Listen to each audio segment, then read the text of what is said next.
अजय जी, स्वागत है हमारे चैनल में आपका। जी, नमस्कार। अजय जी, जो इलेक्शन के रिजल्ट अब आ चुके हैं, कैंपेनिंग में सभी ने मेहनत की, मगर ऐसा हुआ कि गोंडा विधानसभा में 2 सीट बीजेपी हार जाती है और 2 जीतती है। इसको कैसे देखते हैं आप? क्योंकि दोनों ही सीट बहुत अच्छे मार्जिन से जीते हैं और जो सीट हारी हैं दोनों, वो बहुत कम मार्जिन से। तो यहाँ कहाँ चूक रह गई? देखिए, छोटा चुनाव है, लोकल चुनाव है, बहुत सारे मुद्दे ऐसे होते हैं जो व्यक्ति पर भी निर्भर करते हैं और हमने चुनाव अच्छा लड़ा, इसमें कोई संदेह नहीं, मर्यादाओं में लड़ा, शांतिपूर्ण ढंग से लड़ा।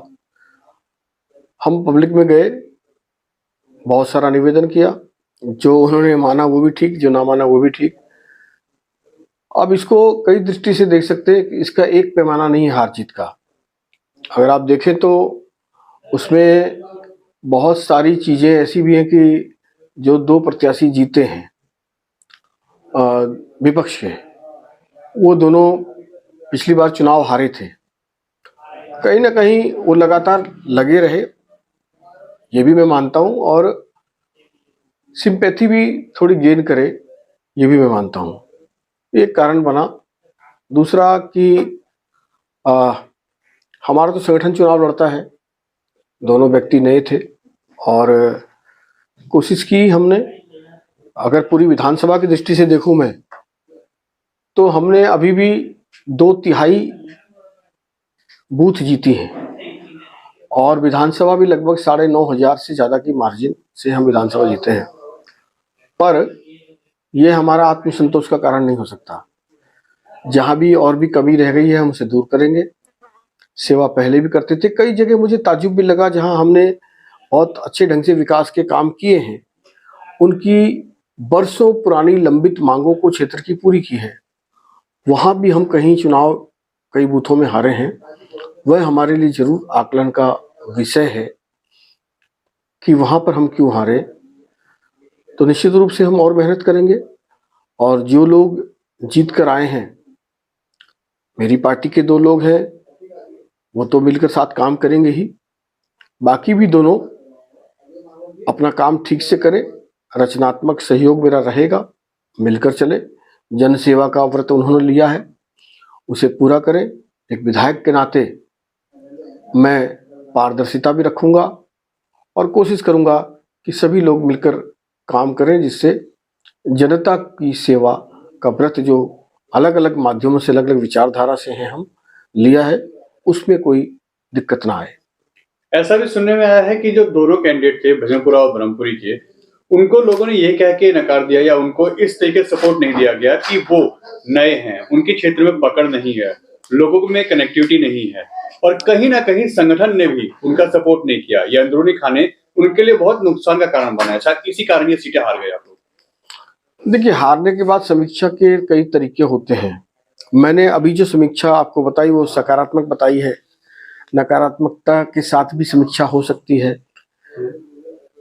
ये हो सकता है कुछ लोग ना लगे हों, कुछ लोग लगे हों, कुछ लोग कम लगे हों, कुछ लोग ज़्यादा लगे हों, लेकिन वो दोनों पार्टियों से ही होता है। ऐसा नहीं कि एक पार्टी के लोग के साथ नकारात्मक, दूसरी पार्टी की भी नकारात्मकता हमने देखी है।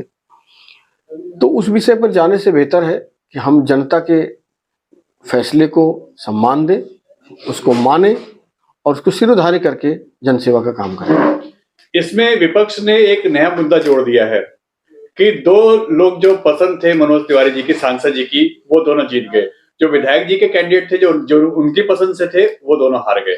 ये विपक्ष का मुद्दा है, ये कितना सही मानते हैं आप इसे? ये टोटल गलत है, इसमें कहीं कोई सत्यता नहीं है, क्योंकि आदरणीय सांसद जी और मैं दोनों जानते हैं कि हमने जो भी फैसला लिया, हमारा इकट्ठा फैसला था। चारों फैसला हमारा बिल्कुल ज्वाइंट था, कोई डिफरेंस नहीं था हमारे लोगों के बीच में। अब कोई किसी के साथ किसी का नाम जोड़ दे, कोई किसी के साथ किसी का नाम जोड़ दे, तो वो कह सकता है, कहने को तो और भी लोग तरह तरह की बातें कर सकते हैं। किसी जाति विशेष का कह सकते हैं कि मैंने जाति विशेष का साथ दे दिया या किसी और ने नहीं दिया। तो ये तो कोई बात नहीं हुई कि कल को कह दे मनोज जी ब्राह्मण थे तो दोनों सीट हार गए, मैं बनिया था तो दोनों सीट जीत गए। तो कहने वालों का मुंह किसने रोका है? इसलिए इन बातों में कोई सत्यता नहीं है। हम ना जाति पर गए हैं, ना पंथ पर गए हैं, ना किसी और विषय पर गए हैं। हमने संयुक्त फैसला लिया। संगठन में कोई एक व्यक्ति फैसला नहीं लेता है। हमारे यहाँ संगठन बहुत मजबूत है और मजबूत ढंग से हम लड़े हैं। चुनाव हार जीत एक हिस्सा है, हम हारे तो नहीं हैं, विधानसभा भी नहीं हारे हैं, बूथ भी हमने कहा 2/3 जीते हैं, लेकिन हार जो 2 वार्ड में हुई है उसको स्वीकार कर रहे हैं और ये कह रहे हैं कि मिलकर के काम करेंगे। और निश्चित रूप से आने वाले समय में कुछ लोगों ने लोकल चुनाव दिए, मुझे कहा कि मनोज तिवारी जी हों, मोदी जी हों, आप हों, हम आपके साथ थे, हैं और रहेंगे। ये छोटा चुनाव है, हम व्यक्ति से भी जुड़े हुए हैं, इसलिए हमने इस बार उनको थोड़ी सी प्रेफरेंस दी है। ऐसे कहने वाले भी मुझे 50 लोग मिले हैं दोनों वार्डों में। तो ये मैंने कहा ना कि छोटा चुनाव है, उसमें आप कोई बड़ा कोई वो बात निकालने के लिए मुझे नहीं लगता इसमें कोई बड़ी बात है। ठीक है, मिलजुल कर काम करेंगे। एमसीडी में सरकार चलेगी बीजेपी की, तो अब काम को लेके कोई दिक्कत आने वाली है? क्योंकि विधायक के साथ में 4 निगम पार्षद होते तो बहुत अच्छा क्षेत्र में काम होता। अब 2 एंटी पार्टी के हैं और 2 आपके साथ है, तो एमसीडी में सरकार ना होने की वजह से कितना नुकसान होगा? देखिए, ये तो परस्पर सहयोग की बात है। मैं तो सकारात्मक आदमी हूं, मेरा व्यक्तित्व का आकलन आप भी कर सकते हैं, बाकी लोग भी कर सकते हैं, है ना। मिलकर काम करेंगे तो सारे काम होंगे, अब टकराहट करेंगे तो फिर उसमें जनता का नुकसान होगा। तो उसमें मुझे लगता है ऐसा नहीं करना चाहिए किसी को भी। मैं सहयोग देने के लिए तैयार हूं। मेरे फंड से भी जो अभी काम ब्रह्मपुरी में भी, भजनपुरा में भी है, मैं जल्द ही उनका शिलान्यास करूंगा और एमएलए लेड से जितना भी सेवा होगी वो करूंगा।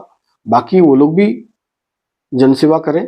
मुझे उम्मीद है कि सभी लोग जनता के विश्वास पर खरे उतरने चाहिए, क्योंकि अल्टीमेटली जनता ने अपना प्रतिनिधि चुना है और ये लोकतंत्र है। सम्मान करना ही चाहिए जनादेश का, मुझे भी करना चाहिए और उन्हें भी करना चाहिए। कहीं ना कहीं आप इसको मानते हैं विधायक जी कि आपकी इस तरफ से भी अगर कुछ कमियां रहेगी तो शायद वो भी भारी पड़ गई हैं इस चुनाव में निगम पार्षद के? ऐसा कुछ रहा है? क्योंकि कई जगह इलेक्शन जो हुआ है आपके टाइम पे, कोविड के टाइम पे भी काफी चीजें कम हुई हैं, क्षेत्र में विकास नहीं हो पाया, काम नहीं हो पाया, क्योंकि कुछ फाउंडेशन थी, फंड रिलीज ना होना, दंगे होना, कोविड का टाइम चलना, इसमें काफी चीजें जो आनी चाहिए जमीन पे वो नहीं आई हैं। देखिए, ये एक प्राकृतिक लॉस है। अब आते ही दंगा हो गया। मैंने तो चुनाव में कहा, अब ठीक है, लोगों ने उसको कहीं माना कहीं नहीं माना, दंगा तो मैंने नहीं कराया था ना, आम आदमी पार्टी के पार्षद ने कराया था, तो जिम्मेदारी तो उस पार्टी की बनती है। कहीं ना कहीं कोरोना हुआ, प्राकृतिक आपदा थी, वैश्विक महामारी थी, तो ऐसे में वैश्विक महामारी में पहले साल तो हमें फंड ही नहीं मिला। अब पिछले 2 साल में जो फंड मिला है वो आपको पता है कि एमएलए लेड के हिसाब से तो 8 करोड़ मिला है मुझे, 4-4 करोड़ 2 साल में, SC ST का 2 करोड़ मिला है 2 साल में। इसके अलावा मैंने अपनी शिक्षा और अपने जो भी मेरा व्यवहार है उसके कारण मैं इलेक्ट्रिसिटी हो या जल बोर्ड हो या कोई अन्य PWD हो, अन्य संसाधनों से मैंने कोशिश की है कि ज़्यादा से ज़्यादा फंड ला करके, रेज करके और उनको गली मोहल्ले का विकास का काम कराऊं। मैंने किया जितना मेरा सामर्थ्य था और चैरिटी भी मैंने खूब की है। कोरोना के टाइम में, दंगों के समय में भी मैं डट करके समाज के बीच में रहा हूं।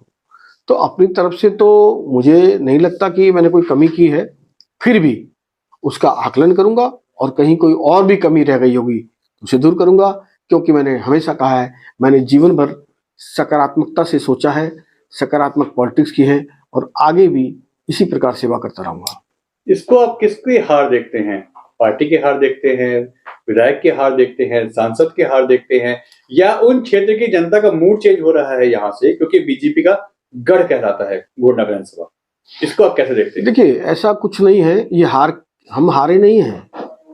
हार कैसे गए? अगर विधानसभा की आप बात कर रहे हैं तो विधानसभा तो जीते हैं ना, आप कैसे इसको हार का नाम दे सकते हैं? मैंने अभी आपको बताया कि आप बूथ गिन लीजिए, 200 बूथ में से कितने बूथ जीते हैं, आप वोट गिन लीजिए कितने वोट हम जीते हैं, तो विधानसभा तो हम जीते हैं। आपने पूरी विधानसभा की पिक्चर की बात की अभी। दूसरी बात कि ये चलता है ना, लोकल पॉलिटिक्स है, थोड़ी बहुत बातें चलती हैं।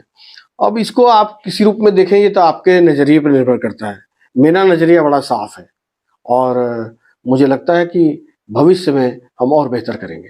आप वो दोनों सीट हारे जहां से आपके निगम पार्षद बीजेपी के थे और वो आम आदमी पार्टी में चले गए, या ऐसा हुआ कि उन्होंने किसी कारण से कुछ समय पहले राजनीति छोड़ दी, वहां से आपका वो मूव आउट कर गए, जिसकी वजह से क्षेत्र में विकास नहीं हुआ और वो आपको लॉस देके गया है। इसको आप मानते हैं? हाँ, निश्चित रूप से मैं इसको मानता हूं कि दोनों जनप्रतिनिधि बीच में जो छोड़ कर गए हैं उसका नुकसान भी हुआ है। लोग हमसे पूछते थे कि भाई आपने तो इनकी गारंटी ली थी, तब क्या करें? अब वो धोखा देके चले गए तो उसमें हम क्या कर सकते हैं। लेकिन इसमें एक बात है कि जैसे भजनपुरा की भी अगर मैं बात करूं तो ये हम हारते जीतते रहे हैं, किसी एक पार्टी का आधिपत्य कभी नहीं रहा। अभी आम आदमी पार्टी के पास है, इससे पहले ये भाजपा के पास थी, उससे पहले कांग्रेस के पास थी जो इन्हीं के पास थी, उससे पहले भी भाजपा के पास थी। तो ये तो हारते जीतते रहे हैं, इसलिए ऐसी कोई बड़ी बात नहीं है जिसका कोई विशेष मतलब निकाला जाए। विधायक जी, हमसे बात करने का धन्यवाद आपका। धन्यवाद।